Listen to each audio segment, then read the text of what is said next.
Muchas gracias por estar aquí. Yo soy Ana Lourdes Borges y esto es Vaciando el Saco, en donde a través de conversaciones compartimos experiencias y herramientas que nos impulsan a tomar acción, a crear una vida plena, abundante y divertida. Nuestro invitado de hoy, Roberto Turnbull.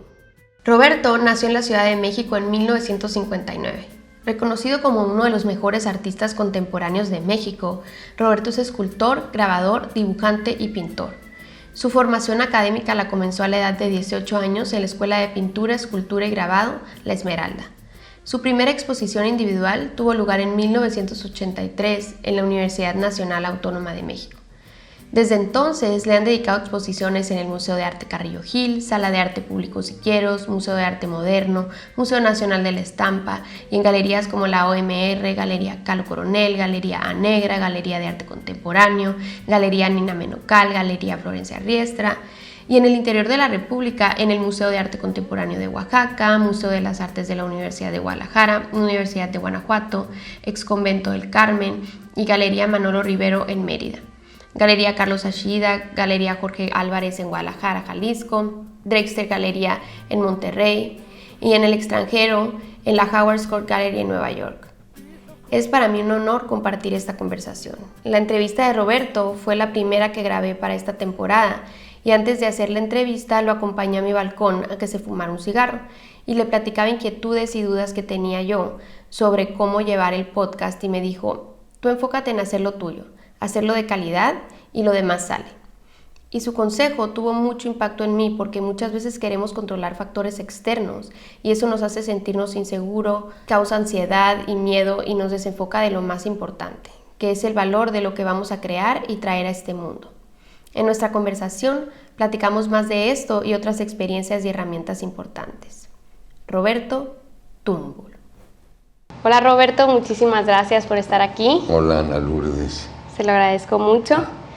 En esta segunda temporada vamos a ver un tema específico por episodio y este tema me pareció interesante verlo con usted. El hecho de que toda persona creativa está buscando expresar algo, está buscando comunicar un mensaje que siente la necesidad de comunicarlo, ya sea cada quien escoge su medio de preferencia, pero y si queremos vivir de esa expresión, también le tiene que gustar a otras personas. Entonces, la pregunta mía es, ¿dónde está el balance para la gente creativa que quiere expresar algo en el que hace algo para uno mismo, pero que también le debe gustar a los demás? ¿Cómo permanecer auténticos al mismo tiempo que enganchamos a los demás? Es buena pregunta. Gracias.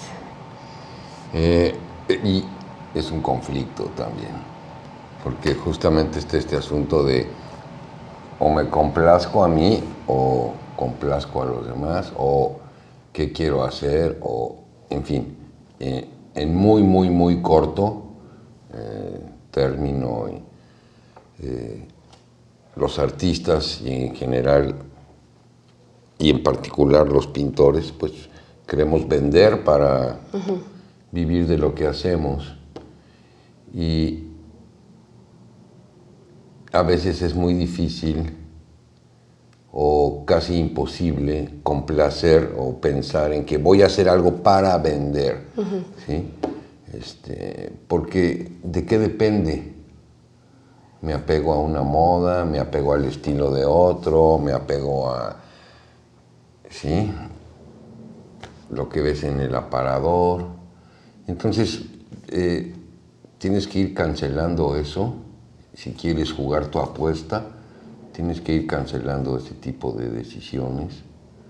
Y aunque te las veas un poco negras, pues tienes que ir haciendo lo tuyo, porque por lo menos estás contento y conforme, porque además nada te garantiza que lo otro se vaya a vender, e incluso siendo así empiezas a cancelarte tú mismo, ¿no? Entonces, bueno, pues esto es de apuesta, esto es de carrera de larga distancia, entonces mejor empiezas a hacer tu carrera propia desde un principio y tu juego, porque además es un juego, ¿no? Y además, y sobre todo, pues el arte es mucho, o la pintura es mucho más amplia e interesante que el dinero, nada más que es una cosa que sí, por supuesto, es necesario e indispensable, ¿sí?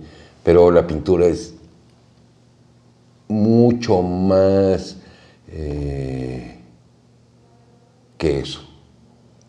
¿Qué es lo que más lo llena a usted de haber escogido este camino?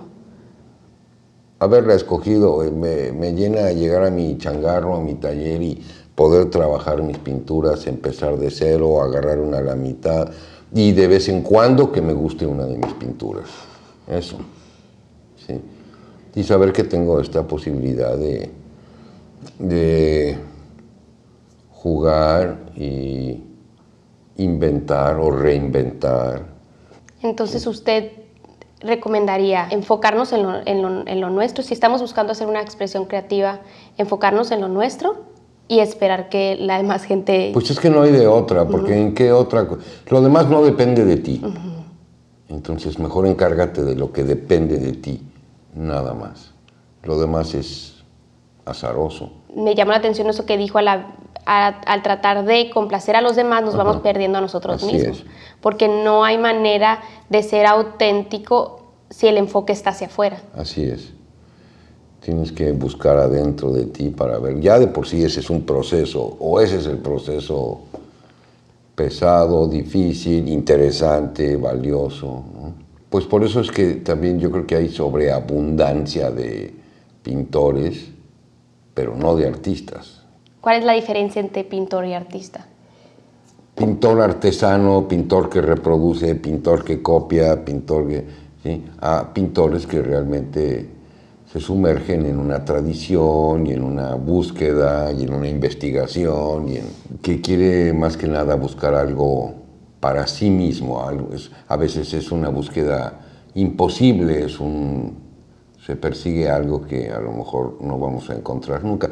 Pero es ese caminito, es ese ir pegándole a la piñata, que es lo que es divertido. Básicamente estoy hablando de algo interesante y divertido y al mismo tiempo propositivo. ¿Y qué pasa, por ejemplo, si dentro de nuestro camino encontramos algo que la gente le gusta mucho? Fantástico.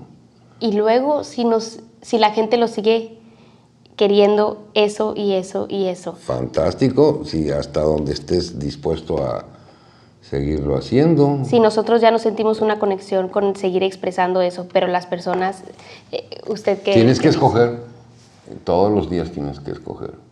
Y no nada más en esto, en cualquier cosa tienes que ir escogiendo. Porque yo veo que eso pasa mucho con artistas que van empezando, al menos algunos que yo conozco. Tienen material que en algún momento en su proceso de encontrarse, pero como todos nosotros vamos cambiando, vamos desarrollándonos, encontraron algo que les gustó al público, pero ellos ya no se sienten conectados con eso, pero sienten que es la manera en la que pueden darse a conocer, es la manera en la que pueden sacar su nombre, aunque ellos ya no sienten que lo identifican, y como que después empezar a sacar lo que ellos sí se identifican. Es como te echas la soga al cuello, porque entonces estás perdiendo la libertad gradualmente. ¿Sí? Tú tienes que educar al público, no el público a ti, por decirlo de alguna manera. He estado reflexionando mucho en la necesidad de expresar, pues porque obviamente también Vaciando el Saco salió de una necesidad de expresar y llegado a una reflexión que quiero ver a ver si usted comparte conmigo. He llegado a pensar que todos, absolutamente todos, dentro de nuestra área estamos tratando de expresar algo.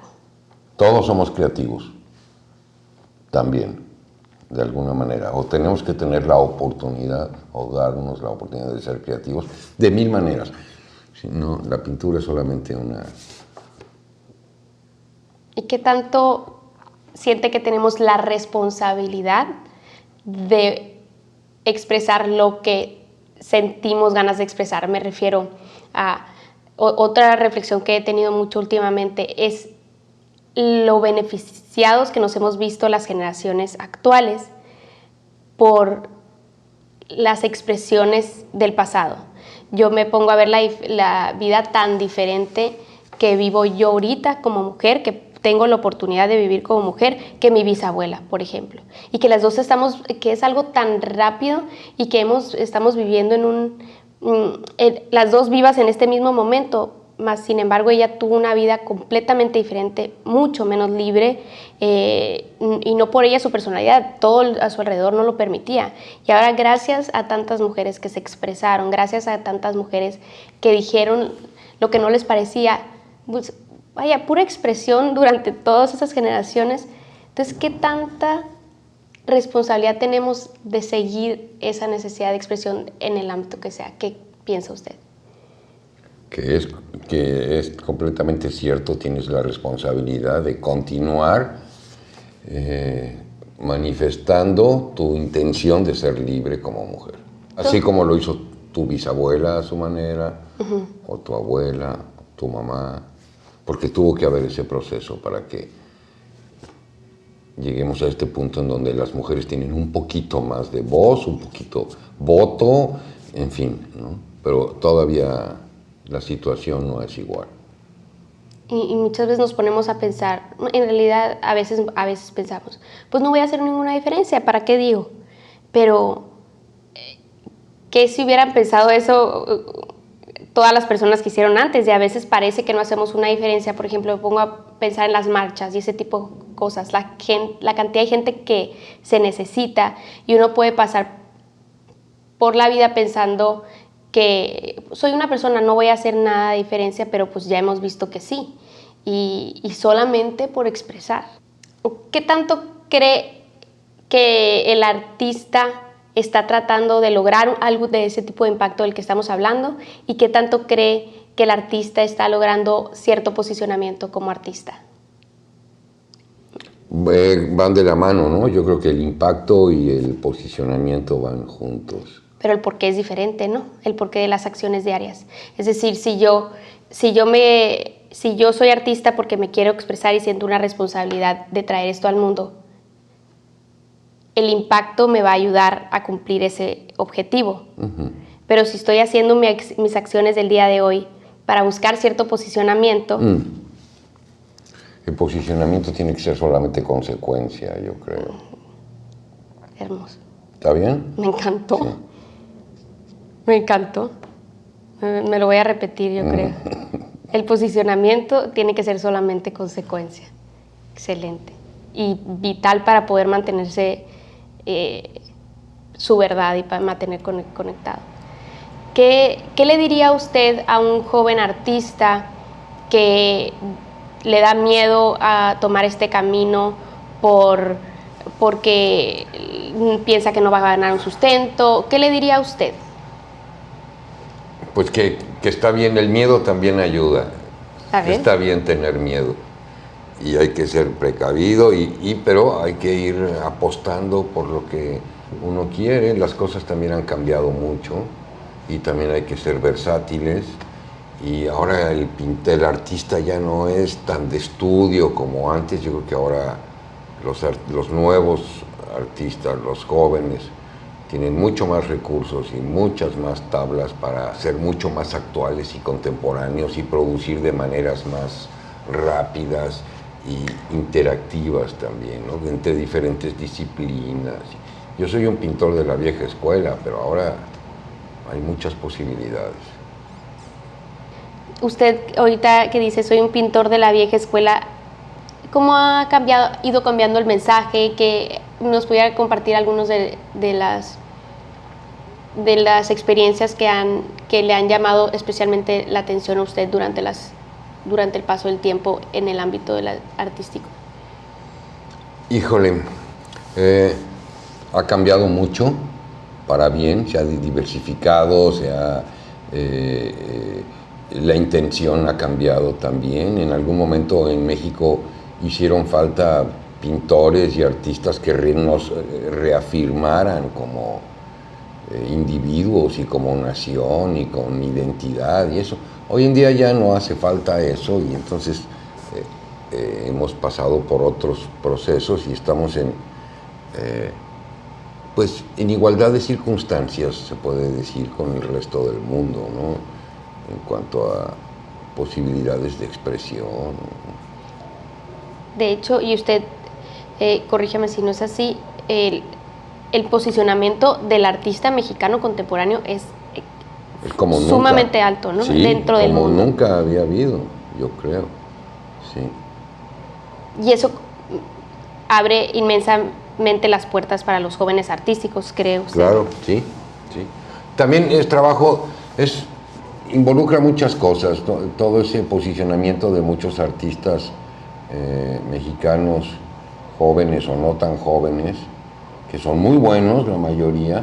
También involucra el trabajo de galerías y de representantes y de instituciones, y hay un apoyo y hay una intención, ¿no?, que se conjunta para que esto suceda. Si usted pudiera darle 2 consejos al artista que va empezando y que decidió, ya dejó el miedo atrás y dijo, voy a seguir esto porque es mi pasión, me la voy a aventar. ¿Qué 2 consejos le pudiera dar? Primero, realmente tómalo en serio, realmente aplícate, estudia, realmente si va por ahí hay que aventar la carne al asador. Y lo otro, paciencia, porque es de larga distancia, es carrera larga, ¿no? Y lo otro es también como hay que aprender a no depender tanto de lo de afuera y soluciona lo económico como puedas. No quieras necesariamente depender de tu trabajo. Si puedes, genial, pero si puedes independizarlo de alguna manera, también está bien.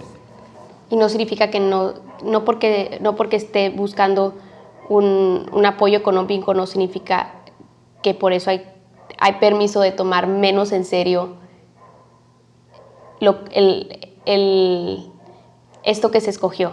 Porque, por solicitar un apoyo. Por estar buscando, porque a veces buscamos un apoyo, buscar el recurso económico en otro lado, sí, y sin darnos cuenta, el buscar el recurso económico nos hace olvidar lo que al principio habíamos escogido y esto era de lado, ¿no? Puede pasar, son pruebas que vas teniendo sobre la marcha. El tema del capítulo de hoy es, como lo dijimos al principio, es el balance de hacer tu arte como uno lo quiere expresar a como pensamos que va a ser más popular. Y su respuesta fue clara: sigue a seguirnos a nosotros mismos y eso eventualmente va a llevar a que si la demás gente le gusta, pues qué bueno, y si no, de todos modos no había otra manera, otra opción, porque entonces no estamos siendo auténticos y no estamos expresando lo que queremos decir, y lo estamos diciendo ahorita como de una manera fácil, y es claro lo que estamos tratando de decir, pero la realidad es que a veces se aparece el ego y es una batalla interior, ¿no? Por supuesto, no es todo el tiempo. Okay. Sí, claro. ¿Cómo sugiere usted pelear ese ego? ¿Es una batalla de todos los días? ¿Cómo no dejarnos llevar por él? El ego también es muy importante, por otro lado, hay que dejarlo jugar también. A ver, explíqueme más. Pues yo quiero ser un artista que aporte algo, que invente algo, que descubra algo, y eso es parte de mi intención, más allá de si mi trabajo llega aquí o llega allá, ¿sí? Pero ahí también hay un ego de por medio, ¿sí? Es una manera de reafirmarte que involucra el ego. Entonces, ¿usted no cree que dejarnos guiar tantito por el ego es bueno? Por supuesto, claro. Es interesante para... Por supuesto. Acuérdate que también el arte es mucho de hedonismo y es mucho de gozar y apela a los sentidos al final del día, ¿no? Y eso es bien relevante hacia el tema de hoy, porque, por ejemplo, yo en lo personal, siempre que me doy cuenta que estoy siendo guiada por el ego, trato de cancelarlo, trato de como que decirlo, no, eso no es el fondo de lo que estás tratando de hacer, aléjate de eso, porque, pero es una idea diferente ver el ego no como un enemigo sino como una parte de nosotros que si está controlada. Que tienes que considerar. Yo creo que más que cancelar hay que canalizarlo, ¿no? Y también llega el momento en que tienes que hacer cortes y decir esto fue por aquí, por acá. Y el trabajo de un artista es constante e involucra muchos procesos y hay muchos momentos y tienes que a veces sí cortar, a veces no, a veces considerar el ego, a veces no. Es como casi cualquier otra actividad también, no es tan diferente. Cualquier ingeniero, todos queremos ser reconocidos, figurar. Y eso no está mal. Eso no está mal. Es parte, es una consecuencia de que tu trabajo, siempre y cuando se le tenga como, sepa siempre que es nada más una consecuencia, ¿no? Sí. Excelente. Sí. Muchísimas gracias por De estar nada, aquí. Ana Le agradezco Lourdes. muchísimo su tiempo y sus palabras. Muchísimas gracias. A ti. Muchas gracias por escuchar. Si te gustó esta conversación, compártela con quien tú creas que también la pueda disfrutar. Ahora quiero escucharte a ti. ¿Qué harías tú para enfocar tus esfuerzos hacia las cosas que sí puedes controlar? Muchas gracias por estar aquí. Nos vemos la próxima semana y a crear una vida mágica.